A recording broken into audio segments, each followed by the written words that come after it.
Hello, everyone coming in. It's so good to see you. If you can keep your cameras on, we'd love that. But if you can't today, we completely understand. Welcome back to this winter's final session of Making Connections, a series on the loneliness epidemic. My name is Andy Engel. I lead virtual public programs at Reimagine. In collaboration with Allison Gilbert, we began Making Connections last spring at her suggestion, and I'm grateful for that. I'll say more about Allison in a bit. Since this series is all about making connections, please start using our chat. Tell us where you are and what drew you to this program.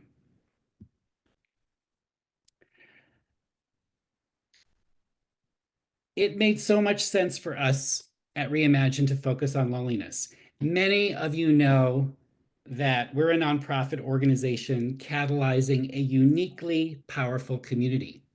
People of all ages, of all races,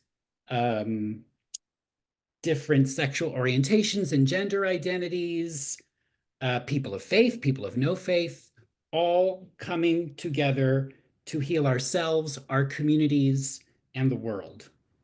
We support each other in facing adversity, loss, and mortality.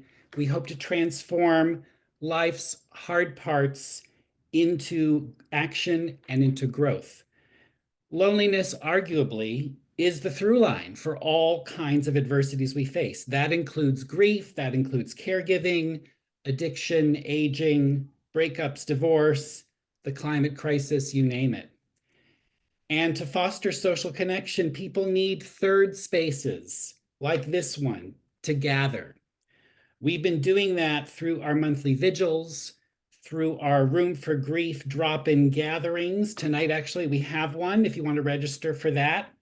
You can find all of our events and our experiences online at our website, letsreimagine.org. Reimagine resources, support groups, events like this one today are free, sliding scale, and accessible to the public. This is made possible by the support and generosity of participants like you. So for those of you who already made a tax-deductible donation when you registered for today's program, thank you. Your gift will immediately support Reimagine's mission to help people of all walks of life transform the hard parts into purpose and into action. This season, Making Connections focused on different themes. Our first session, we had Alicia Reiner, who's an actor, author V. You may know her as Eve Ensler, and entrepreneur Rachel Cargill. All three are activists and advocates who discuss how acts of service and civic engagement are critical to reducing social isolation, building community, and improving our well-being. And last month, we discussed loneliness in the workplace. We had Eddie Garcia, founder and board chair of the Foundation for Social Connection, Susan McPherson, who is the author of The Lost Art of Connecting, and Anne Choquette, who is the co-author of the 10 Minutes to Togetherness report and toolkit. And we'll paste a link to the Making Connections page in the chat. Thank you so much, Trina Williams, for helping me out on this call, my Reimagine colleague. You can access those previous recordings and the recordings from our first group of Making Connections events earlier this year. You'll also receive a link to the recording of today's discussion in your inbox, along with other resources. Two excellent resources already are the co-hosts of this series, the Foundation for Social Connection and Social Prescribing USA. And now just a few notes about Zoom. Before we begin, you can view a live transcription of what's being said by clicking on the CC button, and you can save the chat by clicking on the three dots within your chat box. Feel free to send me or Trina a private message if you're having some technical difficulties. We can try to help you out. Okay, now a few words about Allison. Allison Gilbert is a longtime Reimagine collaborator and host, 5 years. She is a journalist and writer, the author of numerous books, including The Joy of Connections, 100 Ways to Beat Loneliness and Live a Happier and More Meaningful Life. It's co-authored with the late, great Dr. Ruth Westheimer. May her memory be a blessing. You can follow Allison on social. She's everywhere as A. Gilbert Writer. Now, please welcome Allison Gilbert. Hi, everybody. Thank you so much, Andy, for laying just a superb lay of the land for us today. I think it's a busy time of year, and we should all give ourselves a pat on the back for making space to have this conversation today. I see Frederick patting himself on the back. That's awesome. I really do mean it. You have 1,001 things you could have done, and it's within that mindset that I want to encourage you to do a couple of things during this next hour. One, you joined for a reason.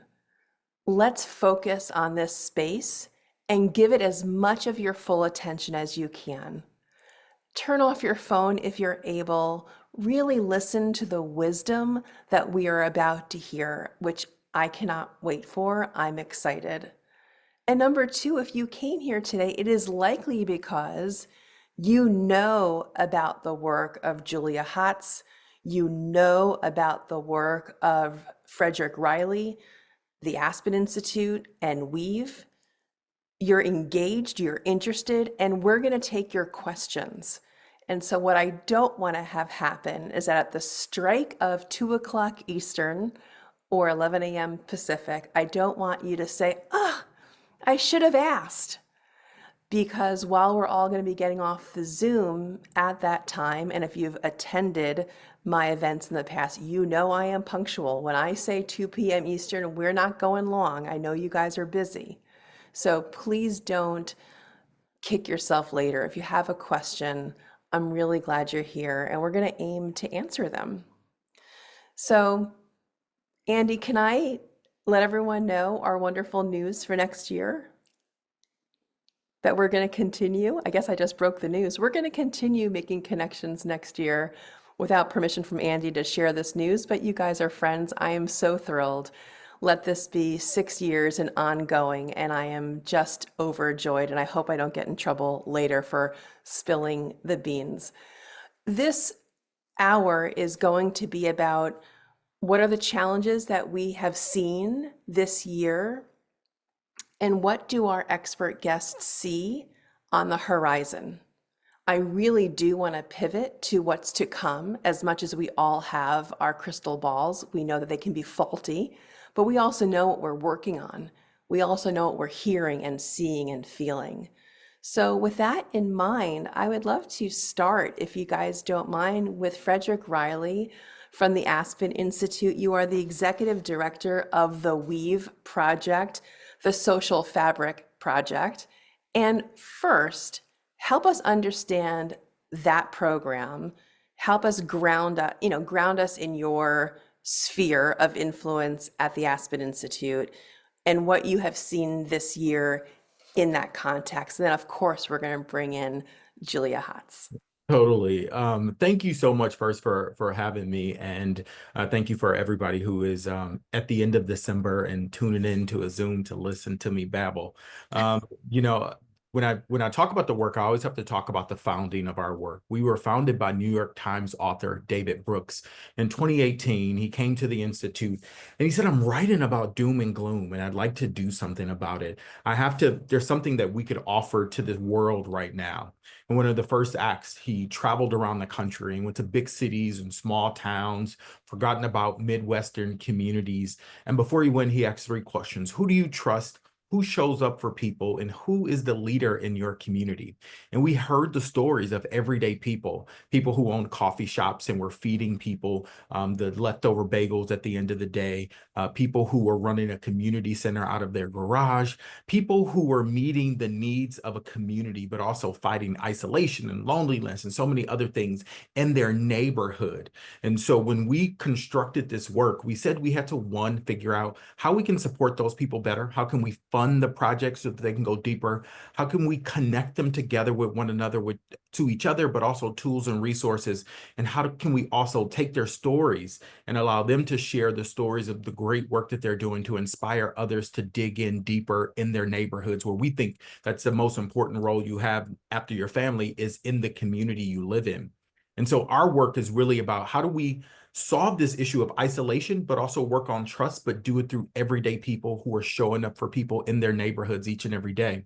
And over the last year, I think what I've seen that I'm so inspired by is people who are choosing to go deeper, even in times of strife, even in this time of uncertainty of what January will bring to us. They're choosing to say, hey, if all goes unwell, we are going to dig in deeper. We're going to work harder. Can you help me figure out how to do that? And so that's what we've seen over the last couple of weeks and months. One of the germs of your work, and Julia, I promise I'm going to bring you in a moment, is this issue of trust. Yeah. I think that may be a surprise in a conversation about social connections, Yeah. that you have identified, has identified this issue of polarization coming from this trouble with trust. And a lot of your work is focusing on how to make it better when it comes to us believing that our neighbors have our best intentions at heart, or at least aren't out to harm us. Can you explain that a little bit? Yeah, social trust is an issue right now in our country. And social trust, by definition, is whether, in short, is whether or not you believe in the reliability or the honesty or the integrity of the person next to you, whether or not you'll show up for me, whether or not you'll do what's right when you're supposed to. And we're living in a time in our country right now when about 75% of us believe that the person next door to you or the person next to you will take advantage of you if they get the opportunity. So we're in a crisis of trust right now. And so I want you to think about, you're at home with your partner and you don't trust them. How do you feel on inside of your body? You feel a little topsy-turvy when they come into the room. You feel like they're going to take advantage of you. You are hiding and you're looking through their phone because you don't trust them. That's where we are right now in society. And when you don't trust people, guess what? You don't interact with them. You don't work with them. You don't talk to them. You are on edge when you see them. When trust is low in our country, all the health, mental health, physical health, the issues are glaring red. Crime goes up when trust is low because people don't believe in the rules, so they don't follow them. And so right now, I believe we have a crisis of loneliness, right? We do. But it is also being exacerbated by this issue of trust. When you don't trust society, you stay in. When you stay in, you get angry because people don't see you. You don't feel heard. You don't feel a part of society. And so as we are working on loneliness and isolation, we're trying to figure out how do we get people back to trusting again, because it is really the blueprint to how we solve issues. I'm going to come back with what I know you're doing to tackle this problem. We can expand on it for what's to come in 2025. So that's your tease, everybody. Keep listening, because I'm going to come back to you, Frederick. I'm going to bring in Julia now, who just wrote this incredible book called The Connection Cure. If you guys could see all of my dog-eared pages, could not put this down. And it really brings up a challenge for all of us, for the medical community, of how we can attack and tackle and combat loneliness from a very different direction. Maybe it's not only antidepressants. Maybe it's not only anti-anxiety meds. Maybe we don't have to self-medicate with things that actually can make us worse off. We can self-medicate with things that can make us feel better. I'm going to ask Julia to explain that. It's all about social prescribing. And you have said in your book that there are now 30 or more countries that are now doing social prescribing. The first conference on this, by the way, you guys, was only in 2022.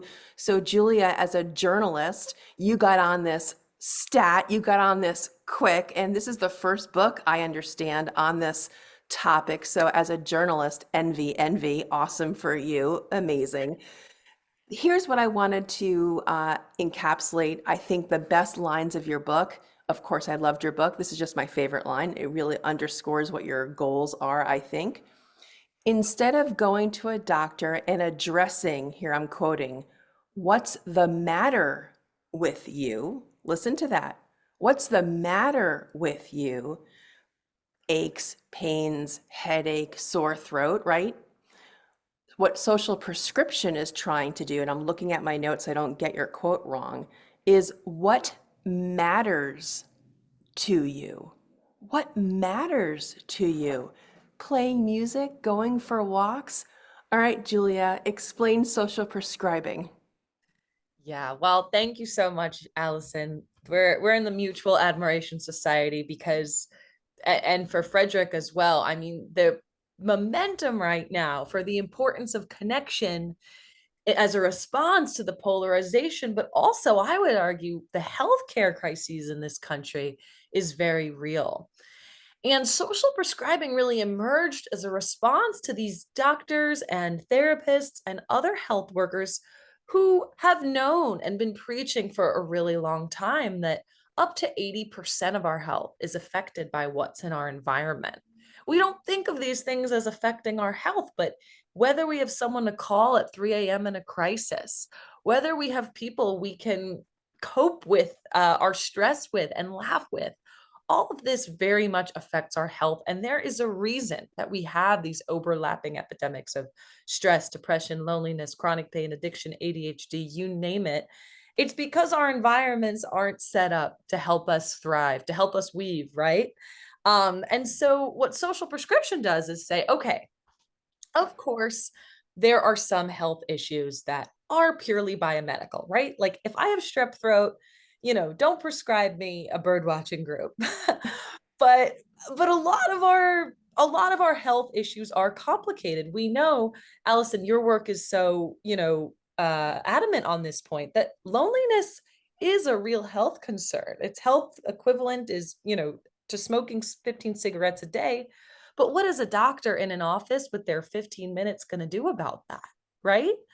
So, as you say, social prescription says, okay, of course, we want to treat what's the matter with you. We need modern medicine. We need all the therapies. This is not anti anything. But it's also saying we should have options on the menu that get into what matters to you and actually prescribe someone a non medical resource or activity connected to that. Let me just underscore what you're talking about, because this is actually what you're talking about, writing a prescription. And there are, you guys can look these things up. I'm going to name some just to give people an idea. Culture RX, Arts RX. There's a Culture Pass in New York City where you can glom onto and do different things. There's Park RX America. We're actually talking prescriptions. And let us really go down into the weeds just for a moment. Not every doctor, you can't go into your general practitioner and say, or can you say, Julia, I want a prescription to go for more nature walks. Who is doing this prescribing? And how can you take advantage of it in 2025? Do you have to switch doctors? Like, how is this working? Right. Well, that's the goal, right? We're operating in 2025. And right now, it's true. In some states, believe it or not, there are insurance companies covering your arts prescriptions. There are, doctors literally prescribing this stuff the same way they prescribe pills and therapies. Now, I know some people in the chat might be thinking, my doctor always tells me I should exercise more and volunteer. How is this different? The difference is that your transportation there often is being covered. It's a specific group that meets at a specific time. They're tracking, your social prescription the same way they track your blood pressure medication. And with that, I think authority of the doctor, the accountability of the group really does make this more like medicine. But you're absolutely right, Allison, to point out all these other examples. In the meantime, we're not in a place where social prescribing is fully integrated into our healthcare system.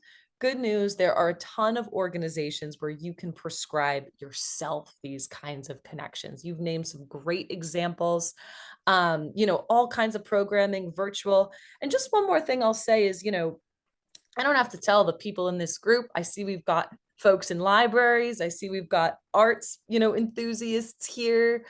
My book really focuses on social prescriptions around movement, nature, art, service, and belonging. And it is backed by science showing that engaging with these things medicinally can literally, have amazing effects on our symptoms. It is good for us on a physiological level. It is good for us also, though, on a social level. I'm going to bring back Frederick into this conversation because what you're talking about is joining. Mhm. And if you don't feel comfortable joining because of that trust issue that Frederick was talking about, here's what you have been working on, and here's what's going to grow in 2025. If you guys go to trustmap.org, your mind, I think, will be blown. Frederick, describe trustmap.org. Yeah. So, I woke up one morning, and this is a true thing. I woke up and said, we need to create something so that everybody can understand what trust is, social trust is, and why it's an issue. You can feel it. Communities feel different, but you don't know what it is. And so we put a team of researchers around the table, and we talked about trusting behaviors, to trusting infrastructure, and trusting intentions. And behaviors are things like whether or not you vote, or volunteer your time, or participate in community events. Trusting intentions are social media scores for every zip code in this country. So whether or not you are liking and attending public events that do the public well. And then the infrastructures are things like, does your community have parks and third spaces where people can organically come together? We wrap those up, and we've given every zip code in this country a score on trust. But what's so great about this is it gives you ideas of what you, the everyday person, can do in your community to build trust. So coupled with some of these sobering statistics are these amazing stories of what everyday people have done in their community to not only bring people together and work on systemic issues, but also like solve some tough issues and work on social isolation and loneliness at the same time. Because as Julia was talking, I was like upping everything she was saying. Like, this is like all of this stuff that people joining into things, leaning in further, is exactly what we need right now in this country. You feel that people are a little more human versus this public shell that we all put on online. So, but trustmap.org gives every community a score. It was a labor of love that took us a couple of years to come up and come out with, but it's all statistically savvy, fueled with census data, and every year we're going to re-update the data from the year before so that people can know whether they are growing or regressing, but also it'll give you it'll activate you to get active in your community. I would imagine, Frederick, that list, if there was a top 5 and a top 10, all the time we see the best places to retire. We Yeah. see the most economically, not easy, but like perhaps the most affordable places to live. I feel like this should be one of those lists. And Julia, you and I are both journalists. I see an article that we can co-author as we go forward. Wouldn't that be just fun? So I'm seeing this as being something that is easy to understand. It's the greatest listicle of all time, right? In journalism parlance, it's a great story. And bravo. I mean, I can't believe you just thought of this idea and it's such a beautiful website, really user-friendly, gorgeous to go around. I mean, just extraordinary. And how will that change over time with all the data? Like, what are you looking at in next year? Are you including new data points? Yeah, so we're going to probably keep the same data points, but we're going to still perfect to see how they're weighted differently. But what we're hoping to do is that next year to see, have communities grown or have they regressed? We have some things that I wish we could have done differently the first time. Like if you've found a community that had low trusting behaviors, that the stories matched up to tell you how to grow the trusting behaviors in your community. But what I didn't want people to do is if we put the stats up, things like crime, homeowner, all these things that are part of trust, folks that feel like they had no part in solving for. So I want us to do things that you as a human could do right now to change your current conditions in your community. And so we'll track them each year to see how communities are growing. That sense of agency, the Yeah. sense that you play a role, is something that is the perfect segue to come back to Julia, because what I found surprising in your book, you mentioned there was a pivot where you don't have to wait for this to catch on for your doctor to write you a prescription. You don't have to be on your back foot and passive. You can be your own prescription writer, and you can get yourself out there to pursue more movement. I'm reading your list: movement, nature, art, service, and belonging, because that's all a part of what we're calling connected communities. And so talk about that, how we can be our own doctor in this case. Yes, great points. And, of course, the long-term goal is to get this in healthcare. Like, how amazing would it be if more health insurers actually covered, this was a source of revenue for our incredible community organizations, that they were reimbursed the same way we reimburse, creators of other medicines. But you're so right that in the meantime, and I think this is very timely, like, who here is making a list of New Year's resolutions? Um, By the way, I have to interject. Dr. Ruth would write New Year's resolutions, but she knew when she was writing them, she would never keep them. Yes. She just wanted to belong because everyone else was writing New Year's resolutions. I just had to share that. I think, and Dr. Ruth and you really embody this message that we can't go through life alone. And that includes making our New Year's resolutions. Health should be a joint mission. And so the differentiator with social prescribing is, a typical New Year's resolution is like, I want to exercise more. Let's flip that and say, what did you love to do as a child? What kind of like sport looks interesting in your community? Let's take a look at that. Prescribe yourself a spot in it. And that way, what you've done is you've moved this from a promise that with everything else going on in your head, you have to try to remember to keep, to a group of people that are going to hold you accountable to be there every Tuesday at 6 p.m. when pickleball meets. So look, there's so many examples, and I love hearing from people. I'm just seeing in the chat, learning about new ones every day. But I think you're so right in framing this as sort of like a cultural moment. We know that our health and healthcare, our system is not perfect. And we know that our community programming makes a difference so much in the outcomes around people's health. So social prescribing is a way to bridge the two and see the services that our communities offer as medicinal. I want to add one thing to what you said when you were thinking about what activities did you like as a kid as being like a good way to figure out what's going to make you happy. There's a part of the joy of connections that Dr. Ruth was really excited about, which is be truthful to yourself. Because if you're only this is a great example. If you're, let's say, volunteering for an organization that you think looks good on your resume, but you're miserable, or you're trying to give yourself over broadly to many different organizations because you're trying to like make other people happy, there's two problems. One, you're not going to meet your people. Right? So if you really don't like getting your hands dirty and you hate gardening, then you know what? Joining the gardening club is probably not what you should be doing. If you instead like going for walks, not hikes, but walks, then going on the mountaineering trek is not going to be your cup of tea either. And that takes a moment of reflection. Like, what do you really like to do for you?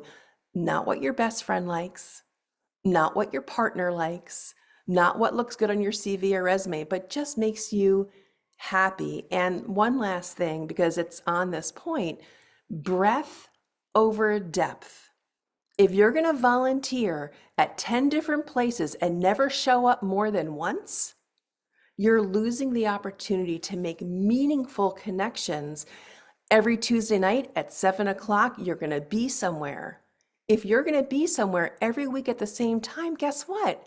you're going to hopefully see the same people at the same time. That's going to be your ticket to hopefully deepening these connections. I'm going to pause for a moment because what's going to happen at 2 o'clock Eastern, 11 o'clock on the Pacific coast is that we're going to log off. But oh no, that doesn't mean we can't stay, guess what? Connected. Okay. So Weave is on Instagram, Weave Social Fabric. They're also on Facebook, Weave Social Fabric, on X too, but it's a different name link. It's Weave the People, THEPPL, Weave the People. And you can go on weavers.org, which has been a joy to go look through. Julia Hotz, as we know, wrote this incredible book, and she is also on Instagram and X. It's Hotz Thoughts, clever, HOTZ Thoughts. It's Hotz Thoughts on both of those platforms. So I just wanted to make sure that you knew.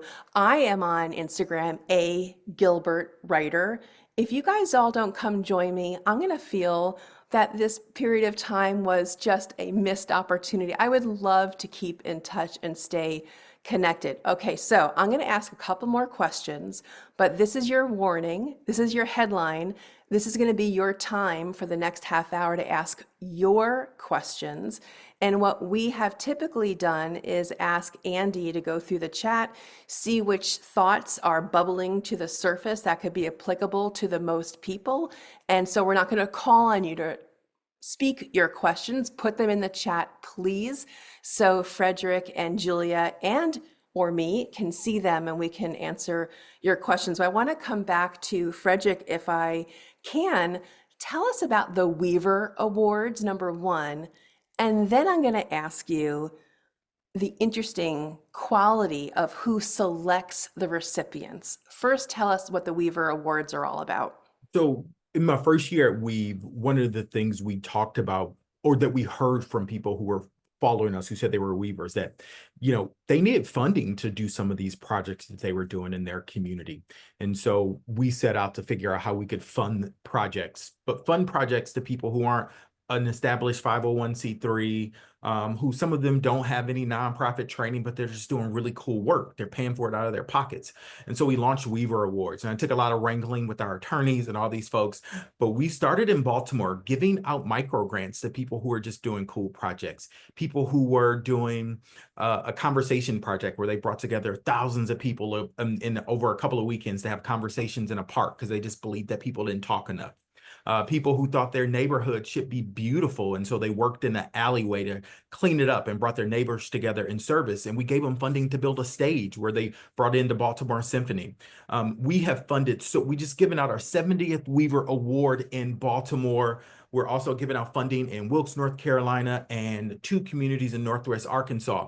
This is such a cool project that goes, I think in some regards, like this volunteering industry needs some tooling, but I think philanthropy did as well. And so what we did is we created a mechanism that takes about 30 minutes to apply. We don't read it for grammar, but we read it for heart's intent and whether or not you are who you say you are. And then we pay a stipend to community leaders in that very community to cycle through the applications and help us select the awardees, because we believe it should be for us and by us. And then we honor them, place their stories in the newspaper, and then help them figure out how they can raise more money and go deeper in their support for their community. I've seen some of the coolest projects that I couldn't do, but they have the cachet to. This project, because I believe in the power of everyday people as they are working to build connections in their community and end social isolation, but also bring an end to systemic issues. This year, we just got a huge grant of about $25 million where we are going to scale up next year, 25 cities where we will be training some of the city leaders how to do the re-grants and also to be able to fund these projects each year for the next 4 years, 25 cities, 75 cities where they're going to be launching Weaver Award projects, all because I believe if you empower people to solve issues in their community, they will this isolation issue will go away. They're the people that, Julia, if you think about like joining in, they're the people who stand in the middle of the street and kind of say, hey, you better join in, which gives them the power to be a part of these things. And so it takes everybody. And we believe that so goes our local neighborhood, so goes our entire community. And so we're going to dig deep into that as we go into next year. It is so inspiring. I love that. Those are in-person opportunities on the ground. And before I take our first question, I want to go back to Julia. We hadn't hit on an online opportunity that I read about in your book, and I'm going to read my notes. It's called the Culture Dose, and it's an online opportunity for folks to connect. Do you feel comfortable explaining what the Culture Dose is? Because to me, not everyone all the time can easily connect in person. As Dr. Ruth would say, seeing people face to face, eye to eye, is always the most important way. But sometimes online, as we are doing here, does serve a purpose. And so I didn't want to end this portion of our conversation by dismissing online opportunities. Look what it's given us today in this whole Making Connections series. So can you help us understand culture dose? Yes, absolutely. I couldn't agree more. It was so important to include virtual examples like Culture Dose in the book. I actually want to one up the Culture Dose since that's based in Australia, and it's more of a a program that you would do on your own. The connections are not live with others. But I've popped in the chat 4 other examples of groups that have virtual meeting spaces for folks. In fact, someone reached out to me, an older gentleman reached out and said, I love, this book. I love this concept. I live in a place where there aren't social prescriptions and I can't leave my house. Could you provide some examples?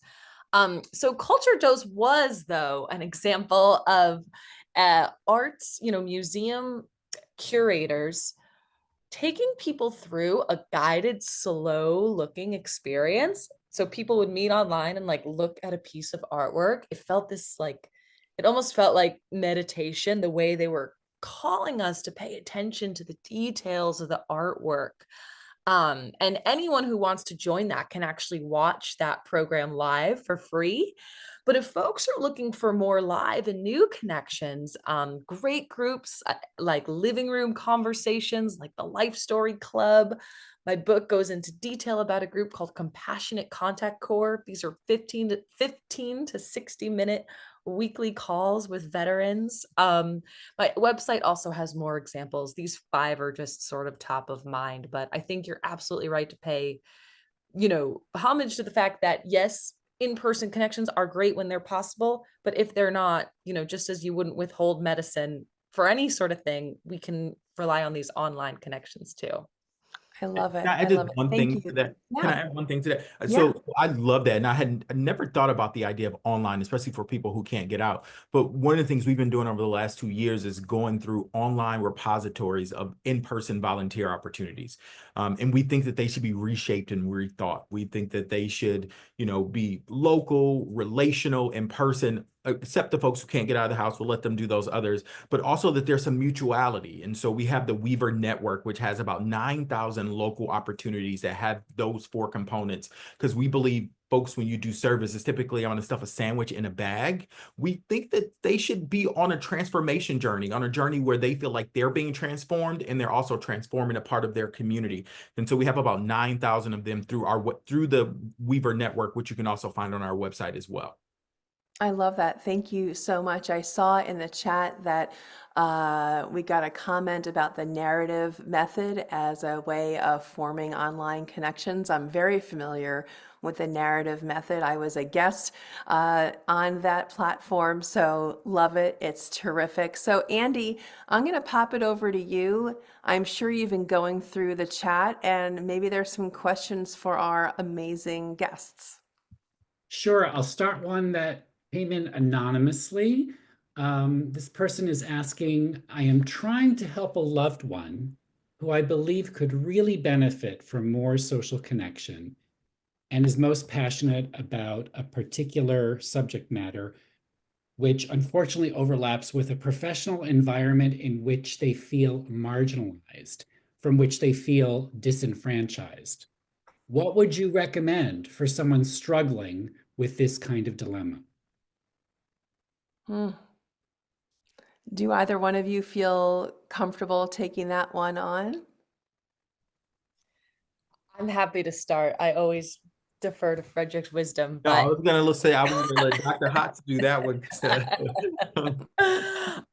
well, first of all, thank you. And, speaks volumes to you that you showed up on a call about connections. You're concerned about your loved one.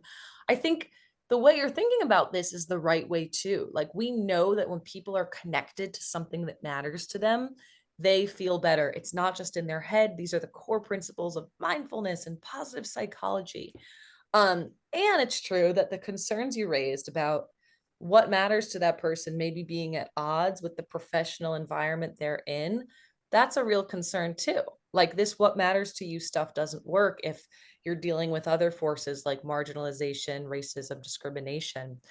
I would wonder if, and this is, I don't know what the area is, but if it's something like the arts, if it's something like history, if it's something that is usually couched in academia, are there groups in a community or virtually that still convene around that same core interest, but is, a safer space, has opportunities for people who aren't maybe necessarily have had to climb the academia ladder, whatever it might be.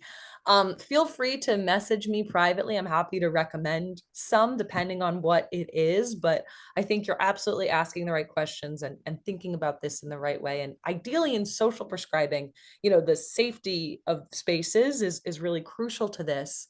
And part of it involves a vetting process of these healthcare organizations, making sure these are inclusive, these are accessible. So great question, and happy to follow up more specifically if you'd like. Yeah, I think by the way, I think the dirty little secret about loneliness and social isolation that I have been learning, and I think has been talked about in this call, but maybe not named, is it takes work. And people need to be their own advocates, that the door is not suddenly going to ring the bell. People may not knock on your door to say, come, come, come. That you have to get up and you have to walk out the door and you have to navigate these opportunities. And that's tough to hear. Yeah. And I learned that, we've been talking about Dr. Ruth and the joy of connections. She was all about the tough love and calling it like it is. And that's why the biggest section of the joy of connections, there's 5 in the Dr. Ruth menu for connection. The biggest one, it's so surprising in a book about relationships, is self. Mm-hmm. What are you doing to make your life the way you want it to be? And so I appreciate, Julia, you talking about that. It's a rethinking of our own responsibility for navigating these uncomfortable questions and avenues. So thank you for that. Andy, is there another question? There's another question specifically for Julia, but I want to ask a question of my own that I think both Fred and Julia can respond to. Allison mentioned that we're planning for making connections in 2025. And one project that I came across that I shared with her that I've fallen in love with, I want to share with all of you. And I suspect Jules and Fred may be aware of it already, but it's called the Friendship Bench. And it was started by a psychiatrist in Zimbabwe named Dr. Dixon Chibanande. And I think it's being replicated in other countries. And the idea is that you put together grandmothers, or as they're referred to in Zimbabwe as gogos, with younger folks. There's a very high suicide rate in Zimbabwe among young people. So, and there's a lack of mental health resources and psychiatrists in Zimbabwe. And Dr. Chibande came up with this idea of situating these benches, and at certain appointed times, young and old can get together and feel connected and have conversations. And for me, what's beautiful about this is that it's intergenerational in nature. And I'm curious to hear from all of you if you have other examples of intergenerational connection that's happening in a very innovative, kind of low-cost way. Yeah. It's okay if I go first. I'll say if you read any of Jonathan Haidt's research on this upcoming generation, and one of the problems that he persists is the reason why young people are less connected to society than ever before is because grandparents don't live around the corner like they used to, and they don't have sleepovers with their cousins. And so he's blaming part of this on intergenerational connections. But there's a group outside of the University of Texas, Austin, a student there named Aditi started a group called Big and Littles. And originally it was to get mentors for college students, but recognizing that it was also an opportunity to build intergenerational connections, to get some support for some of the seniors in the Austin community, as well as with technology and some of the other things that the young people offered. And so they are now matching freshmen at the University of Austin, University of Texas, Austin, with in a Big and Little program. And so where the students are being mentored by seniors and the seniors are being mentored by students at the college. And so they're having all tons of different connections because of this project. I think it's one of the coolest things. I wish I was that smart when I was in college to do something like that. But she saw an issue and jumped out and decided to solve for it. Oh, I love that. I love that so much. Couldn't agree with you more, Frederick. Also very grateful for the work of Co-Generate, formerly Encore. There's so many groups, I think, now talking about the importance of these connections, intergenerational connections. In my book, when it comes to social prescribing, it's actually more the rule than it is the exception, that you have people who are, from age 20 to age like 80 in some of these programs. And the reason why that is because you're not united based on, for example, the year you are in school or even a workplace. You're sheerly united based on what matters to you. And so in my own life, what that's looked like, for example, I've prescribed myself this Saturday bird watching club. Bird watching got a big glow up in the pandemic. And, I think it used to be something that was sort of monopolized by a certain group, but now all kinds of folks are mobilizing around it, particularly younger generations. Likewise, I'm also prescribed to an outdoor dance club, and we think, okay, out, dancing, oh, you got to be whatever if you want to dance, but I'm telling you, there is a 12-year-old there and there's a 65-year-old there. And it's because you're not asking, hey, how old? It's not like you have a height requirement, age requirement, any requirements, none of this gatekeeping. These are just people who love to dance and watch birds. I don't know if you guys know this, but Dr. Ruth was a collector of friends throughout her entire life because she lost her entire family in the Holocaust when she was 10 years old. And so she spent her entire life piecing back together a family of choice of friends before she had her family of her own. And it's very interesting. And I'm not connecting these dots. They may not deserve to be connected. But one thing I remember in our conversation was surprising. There is a reason she never wanted to be a full-time therapist. She never wanted to just see clients day in and day out. She was a teacher. She spent time at Columbia and Princeton. I mean, name the college. She got her start in New York City in the public colleges. She wanted to be with students, with young people, to learn from them in this cross-generational way. She felt that she got smarter. She felt invigorated. And that's just, I think you're hitting on something, that your friend group doesn't have to look like you. They don't have to be the same religion or the same age. And that is something that Dr. Ruth embraced throughout her life. So I'm so glad that you brought up the intergenerational piece. That was fantastic. Andy, thank you. If there's more, I would love to have more. We have one more, and it's from a special guest who's here with us. Her name is Evan Peavy, and she was part of our research for making connections as we were going through this. Welcome, Erin. Erin's an architect, very interested in how the built environment can be more conducive to fostering connection. And it's a question for you, Julia. You mentioned healthcare insurance, and Erin's curious if you are familiar with the Healthcare Anchor Network and if you have examples of healthcare organizations and places doing this. This is great. Hi, Erin. Erin and I haven't actually met, but again, other members of the Mutual Admiration Society. So I am looking up now the Healthcare Anchor Network. I love their mission with a lot of this social prescribing stuff. It's again, more the rule than the exception that people say, wait a minute, you hear what social prescribing is, and they say, I'm doing a version of this. I just didn't know it was called that, or I just didn't know there was a national movement, or I just didn't know there was all this data showing this works, from conditions ranging from, depressions and Parkinson's to anxiety and ADHD.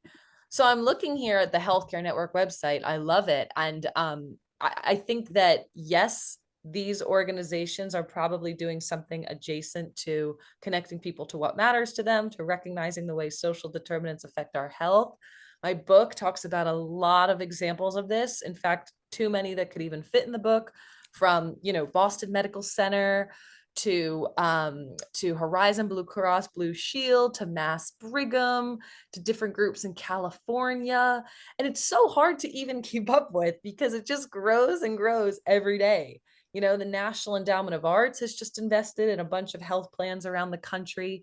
So I would recommend checking out either my website, socialprescribing.co, or Social Prescribing USA, for what will soon, I think, be a catalog of the different healthcare organizations behind this, because that's what this is about. We want to build a movement and say, this is not just a nice idea. Healthcare organizations have made an investment in this and are seeing all kinds of health outcomes. Cleveland Clinic, another example.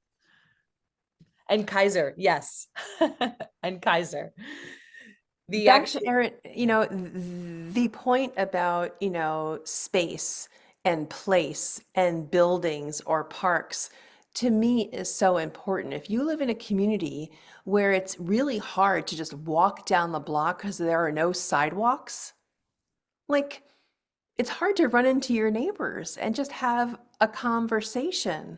If you're in a community where it's kind of too far to readily go to the playground with your child, and you're constantly getting in the car to go somewhere else, then it's going to be really hard to meet your child's peers and then their parents or caregivers. So I think place, I'm sure that shows up in the Weaver Awards, right? Like place and space. It's a big deal, but I think I would give the other side of it, right? Like the Panway neighborhood in Baltimore, where Erica Gonzalez saw this vacant lot where that was horrible, and she said she wanted her kids to live in a place where there weren't dead rats and drug needles, and so she got her neighbors together to clean out this lot because she thought it could be a beautiful place. And so I don't want to negate the power that everyday people have to solve for these issues that may stop one person from being in community, but their work can actually help to propel other people to get involved if they just stick their neck out and decide to solve for the issue that they see. So I agree, some of our communities are set up in the wrong way, but there's also still power in everyday people and communities to solve for it. Frederick, I'm not sure if you're seeing the chat, but people are checking out the trust map and they are loving it just as much as I do. I don't know if you could see the chat. Thank you. Thank you. So as we wrap up, I'm going to do a holiday grab bag for Frederick and Julia. Wow. We're all listening. We're all eager to learn more, to invest more in this topic, either personally, just for ourselves and our families, or maybe broader. What can we take into 2025 that we didn't know when we logged on here this morning? What do you think is possible that's coming around the corner? Julia, I'll start with you. All right. It's so great to hear from everyone. Thank you so much for these great questions. I think going into 2025, this is high time to be thinking about health. I'm going to pop in the chat 10 questions that came sort of crowdsourced from my book, 10 versions of basically asking what matters to you. I would recommend everybody take a look at these. Really, maybe if you're sitting around with loved ones this year, even more fun to do it in a group. Ask yourself these questions and then take a look at the socialprescribing.co website and prescribe yourself something that addresses them, whether it's a free, low-cost activity. Because I think that the more we all start talking about and mobilizing around social prescribing, the more likely it is that this is just going to be a norm in healthcare 10 years from now. And I'm just so grateful to you, Allison, and you, Frederick, for laying these roots to make this happen. Julia, I'm really thankful for you as well. Thank you this was really good space to share with you, and thank you for all the questions as well.